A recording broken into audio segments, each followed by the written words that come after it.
सुप्रभात, नमस्कार, good morning. जसी टेक में आप सबका हार्दिक स्वागत है। 6 जनवरी 2026, 6 जनवरी 2026, ट्यूसडे, मंगलवार। मंगल को सबके मंगल की कामना के साथ शुरुआत करते हैं प्री मार्केट अपडेट की। तो दोस्तों, आपको मालूम है कि ट्यूसडे यानी कि मंगलवार को होती है हमारी weekly expiry for the benchmark Indian stock market index Nifty 50। तो उस पर तो चर्चा होगी ही होगी, लेकिन ये भी याद रखिएगा कि कल कुछ लोगों ने कहा सर 78 पॉइंट माइनस में हमारा निफ्टी क्लोज हुआ, फला इतने माइनस में क्लोज हुआ। लेकिन मत भूलिए कि कल भी हमने ऑल टाइम हाई लगाया है in Nifty 50 and all time high in bank Nifty. हमारी ओपनिंग ही कल बैंक निफ्टी में तो ऑल टाइम हाई पर हुई थी और उसके बाद हम और ऊपर भी जाकर आए। 26,373, 26,373 का ऑल टाइम हाई लगा है कल। क्या वीक हो गए? बिल्कुल भी वीक नहीं कहूंगा। अगर एक दिन जरा सा कहीं पर कोई बड़े स्टॉक्स में, किसी रिलायंस इंडस्ट्रीज में, किसी एचडीएफसी बैंक में थोड़ा सा कहीं प्रॉफिट बुकिंग आ जाए तो उसको ये नहीं कह देते कि हम कमजोर हो गए होंगे। आज एक्सपायरी है तो सबसे पहले ऐसा करते हैं कि F I eyes D I eyes के बाद यही देखेंगे कि ऑप्शन चेन क्या कहती है और एक्सपायरी पर क्या हो सकता है।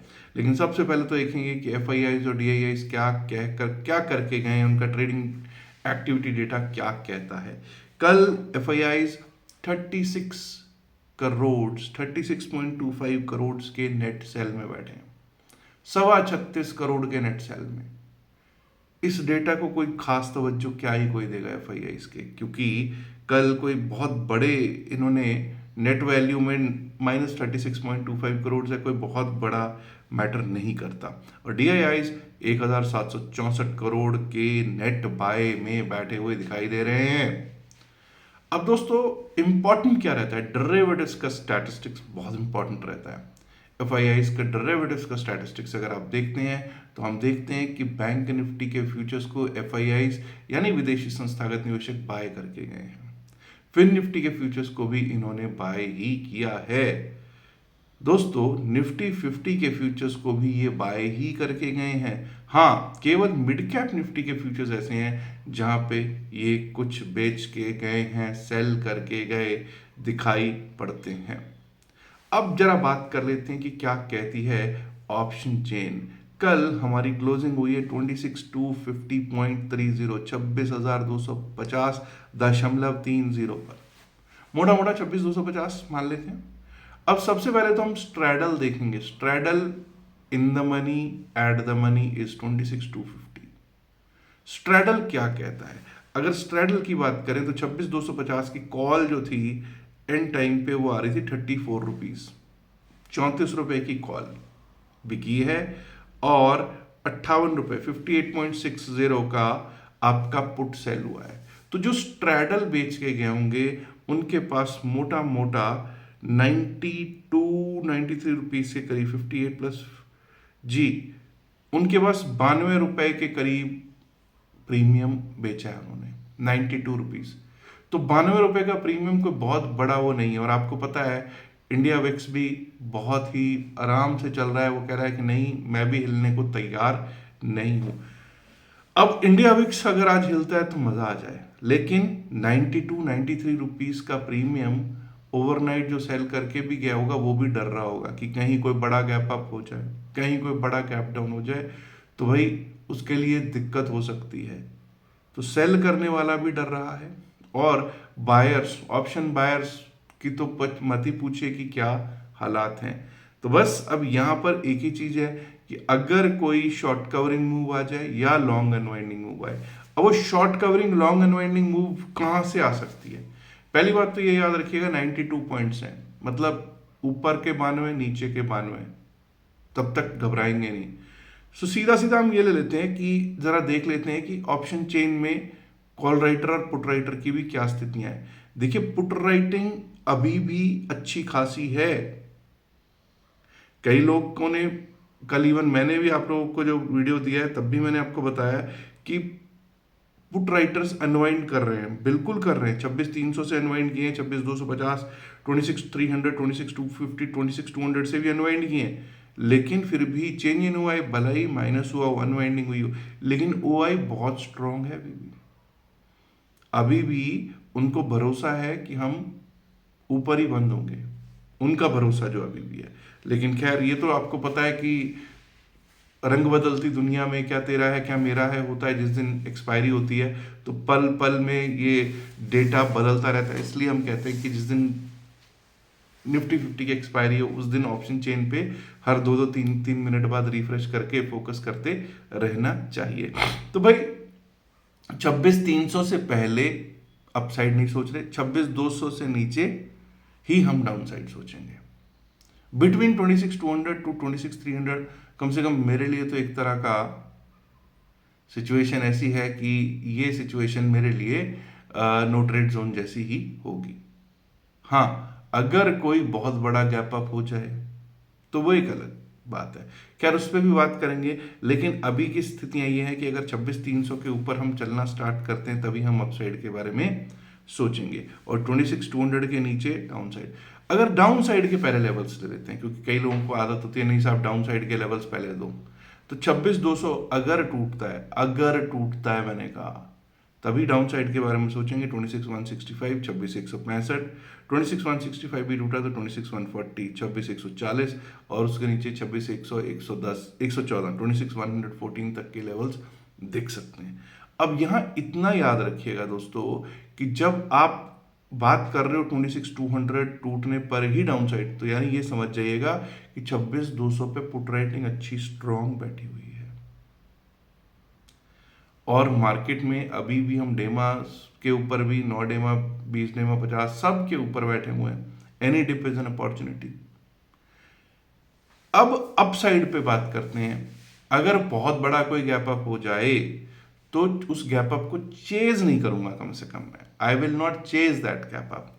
एनीवेज 26,300 के ऊपर अगर हम टिकते हैं, अगर हम चलते हैं टिकते हैं, तभी अपसाइड के बारे में सोचेंगे। लेवल आ सकता है 26,340, 26,340 का, और अगर वो भी पार हुआ तो 26,373 जो कि ऑल टाइम हाई है, कल ही लगा है, उसको टेस्ट कर सकते हैं। और अगर वो पार हो गया ना तो 26,400 नहीं 414, 26,400 पे इतनी बड़ी कॉल राइटिंग नहीं है, इतनी बड़ी कॉल राइटिंग 26,400 पे नहीं है।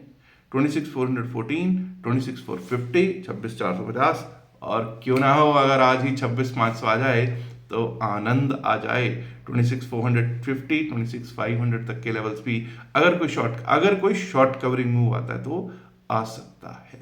लेकिन कल आपने देखा कि बड़े स्टॉक्स जो थे, 2-3 जो बड़े बड़े स्टॉक्स हैं, उन्होंने कल निराशाजनक प्रदर्शन किया। निराशाजनक प्रदर्शन से मेरा भाव है कि कुछ प्रॉफिट बुकिंग है, किसी आईटी सेक्टर के जो बड़े स्टॉक्स हैं, कोई टीसीएस, कोई इन्फोसिस, वहां पे भी दिक्कत थी, और रिलायंस और एचडीएफसी बैंक दोनों में तो दिक्कत आ ही रही थी। अब जरा चलते हैं दोस्तों और देखते हैं कि क्या स्थितियां हैं सेंसेक्स की। देखते हैं आज पहले, फिर बैंक निफ्टी पर चलेंगे। सेंसेक्स की क्या हालात हैं। सेंसेक्स पे कल हमको 322 पॉइंट माइनस में क्लोजिंग हुई। घबराने की बात नहीं है, फिर भी मैं कह रहा हूं घबराने की बात नहीं है। जब तक अब हम 85,315, जब तक कल का लो ना कटे तब तक डाउन साइड के बारे में सोचना नहीं है। 85,315 कटता है तो 85,184, 85,184, और उसके नीचे 85,000 से 85,017, 85,184, उसके नीचे 85,017, 85,000 to 85,017. Now 85,000 should act as a good support in BSE Sensex. 85,000 एक अच्छे सपोर्ट का काम करना चाहिए BSE Sensex पर। अप साइड की बात हम करेंगे। भला ही लोग कहेंगे साहब 85,500 के ऊपर ही हमको अपसाइड के बारे में सोच लेना चाहिए। नहीं, मेरा लेवल आ रहा है 85,552, 85,552। अगर हम इसके ऊपर टिकने लगें, वर्ड टिकने लगें, तभी हम अपसाइड के बारे में सोचेंगे। पहला लेवल आ सकता है 85,672, 85,672, यानी 120 पॉइंट उसके ऊपर, और अगर वो पार हुआ तो फिर हमारे लिए रास्ता खुल जाएगा साहब। 85,672 के ऊपर हमारे रास्ता खुलेगा 85,812 का, 85,812, और 85,812 पार हो गया तो 85,932, 85,932, इसी बीच में आपको 85,883 पे थोड़ा सा एक छोटा सा रेजिस्टेंस मिल सकता है जो कि कल का हाई भी है। 85,932, 85,932 के ऊपर निकले तो 86,060, 86,060, 86,060 भी अगर टूट गया तो 86,160 यानी कि ऑल टाइम हाई को टेस्ट करने के लिए हम जा सकते हैं। अब यहाँ पे आप कहेंगे साहब ये तो ऑल टाइम हाई यहाँ पे क्यों बात कर रहे हो, बड़ा दूर है अभी 86,160, लेकिन आज ये याद रखिएगा निफ्टी 50 की एक्सपायरी है और कुछ भी अगर मूव आया अपसाइड का शॉर्ट कवरिंग मूव तो इसमें भी फर्क पड़ेगा उसका। चलिए दोस्तों आगे बढ़ते हैं और अब हम देखेंगे कि क्या सिचुएशन है निफ्टी मिड कैप की। फिर देखते हैं बैंक निफ्टी मिड कैप की जब हम स्थितियां देखते हैं तो निफ्टी मिड कैप में सेल करके गए हैं आपके प्यारे विदेशी संस्थागत निवेशक। मैं इसमें कोई ज्यादा चेंजेस नहीं कर रहा क्योंकि लोग कहेंगे साहब इसमें क्या 3968 पर क्लोजिंग हुई है। बिल्कुल 3968 पर क्लोजिंग हुई है। मैंने 3995 का कल के लिए लेवल लगाया था, वही लेवल आज भी कंटिन्यू करूंगा। 13,995 के ऊपर अगर हम चलने लगेंगे टिकने लगेंगे तभी अपसाइड के बारे में सोचेंगे। पहला लेवल आ सकता है 14,033 से 14,037, 14,033, 14,037, 14,037 को ले लेते हैं rather because it is yesterday's high 14,037। और अगर 14,037 के ऊपर निकले तो 14,075, 14,075, 14,075 क्रॉस करने पर ऑल टाइम हाई टेस्ट हो सकता है विच इज 14,118, 14,118 का ऑल टाइम हाई टेस्ट हो सकता है। अब डाउन साइड की बात कर लेते हैं। देखिए 3900 अगर टूटता है, 13,900 अगर टूट गया तो डाउन साइड के बारे में चर्चा करनी शुरू कर देंगे। उसके बाद नीचे 13,847 नीचे दिख सकता है और अगर 13,847 भी टूट जाता है 13,812, 13,812 का लेवल दिख सकता है। बैंक निफ्टी पर कर लेते हैं बात। ये लीजिए साहब बैंक निफ्टी 60,000 के पार कल हुई है क्लोजिंग, नया ऑल टाइम हाई लगाया है 60,437 का। एनीवेज जरा देखते हैं कि क्या सिचुएशन रह सकती है इसकी। 60,203, 60,200, 60,203 के ऊपर जब तक ये चलेगा नहीं टिकेगा नहीं आप साइड के बारे में सोचेंगे नहीं। 60,203 के ऊपर लेवल आ सकता है 60,318, 60,318 का। और 60,318 पार होता है तो 6401, 60,400, 401 और उसके ऊपर 60,500 पे बुल्स अपना डांस करेंगे। डाउन साइड पे तभी सोचेंगे जब 59,860, 59,859, 59,860 जो कल का लो है वो अगर टूटता है, 59 है बेसिकली, तो अगर वो टूटेगा तभी डाउन साइड के बारे में सोचेंगे। पहला लेवल आ सकता है 59,738, 59,738 और अगर वो भी टूट गया तो 59,623, 59,623, 24 का लेवल दिखा सकता है हमको निफ्टी बैंक। लेकिन the stakes are high and the bulls are running like anything. The bulls are running the show. तो भाई कोई भी डिप एक अपॉर्चुनिटी के तौर पे चलेगा, लेकिन अगर कोई बहुत बड़ा गैप अप होता है तो उसको चेज नहीं करने का, किसी डिप को ही अपसाइड के बारे में सोचेंगे। अब बात करनी है फिन निफ्टी की। निफ्टी फाइनेंशियल सर्विसेज इंडेक्स की जब हम बात करते हैं तो 27,977 जो कल का है उसको रिस्पेक्ट देंगे।